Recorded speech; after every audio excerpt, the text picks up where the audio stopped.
சுவாதிஷ்டான சக்கரம்.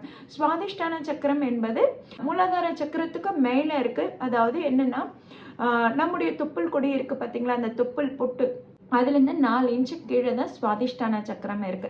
இந்த சுவாதிஷ்டான சக்கரத்துக்கும் மூலாதார சக்கரத்துக்கும் இடையில் அந்த இடத்துல, இது ரெண்டும் சேர்ந்த இடத்துல தான் குண்டலினி எனர்ஜி இருக்கு.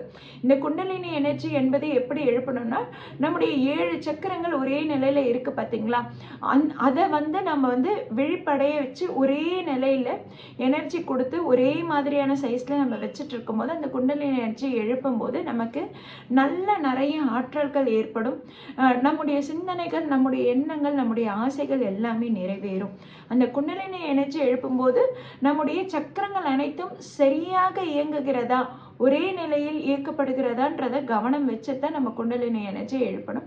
இந்த சுவாதிஷ்டான சக்கரம் எதற்கெல்லாம் பயன்படுது அப்படின்னும் போது பார்த்தீங்கன்னா, ஃபர்ஸ்ட் ஒருத்தவங்களுக்கு அளவுக்கு அதிகமான செக்ஷுவல் தாட்ஸ் அதிகமாக ஏற்படுதுன்னா அப்போ இவங்களுக்கு சுவாதிஷ்டான சக்கரம் ஹைப்பர் ஆக்டிவாக இருக்கு, சரியான முறையில் இயக்கப்படலை, அதை கண்ட்ரோல் பண்ணலை அப்படின்றது அர்த்தம். ஒருத்தருக்கு எந்த செக்ஷுவல் தாட்ஸும் ஏற்படலை, ஃபேமிலி லைஃப்பில் அவரால் இன்வால்வ் ஆக முடியலன்னா அப்போ அவங்களுடைய சுவாதிஷ்டான சக்கரம் என்பது டெப்ளிசிட் ஆயிருக்கு. அப்போ அவங்க பார்த்தீங்கன்னா ரொம்ப லோ லெவலில் இருப்பாங்க. அவங்களுக்கு தன்னை பற்றின சிந்தனை அதிகமாக ஏற்படாது. அதே மாதிரி பார்த்தீங்கன்னா, இந்த ஆர்டிஸ்டாக இருக்காங்க, இன்டீரியர் டிசைன்ஸ் ஒர்க் பண்ணுறவங்க, அனிமேஷன் ஸ்கில்ஸ், அதாவது க்ரியேட்டிவிட்டியாக இந்த மாதிரியான வேலையில் ஈடுபாடு பண்ணுறாங்களோ அவங்களுக்கெல்லாம் சுவாதிஷ்டான சக்கரத்தை ஆக்டிவேட் பண்ணும்போது அவங்களோட வேலையில் நல்ல இம்ப்ரூவ்மெண்ட் இருக்குது. ஏன்னா இந்த சுவாதிஷ்டானம் என்பது படைப்பாற்றல் கொண்ட எனர்ஜி.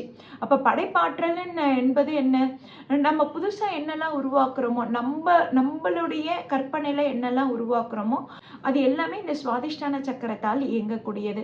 அப்போ இந்த சுவாதிஷ்டான சக்கரத்தை நம்ம சரியா பயன்படுத்திக்கிறோம் போது பார்த்தீங்கன்னா கற்பனை திறன் நல்லா மேம்படுங்க.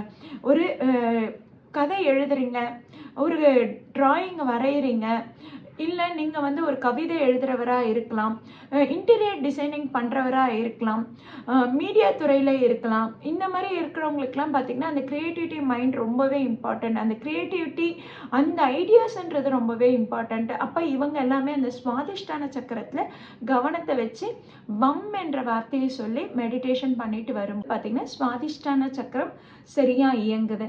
செக்ஷுவல் தாட்ஸ்ன்னு சொல்லியிருந்தேன் பார்த்தீங்களா, அப்போ அந்த செக்ஷுவல் தாட்ஸு எப்படி இருந்தாலும் இவங்களுக்கு இயங்கும் போது இதுவும் வரும், அதே நேரத்தில் க்ரியேட்டிவிட்டி மைண்டும் வரும்.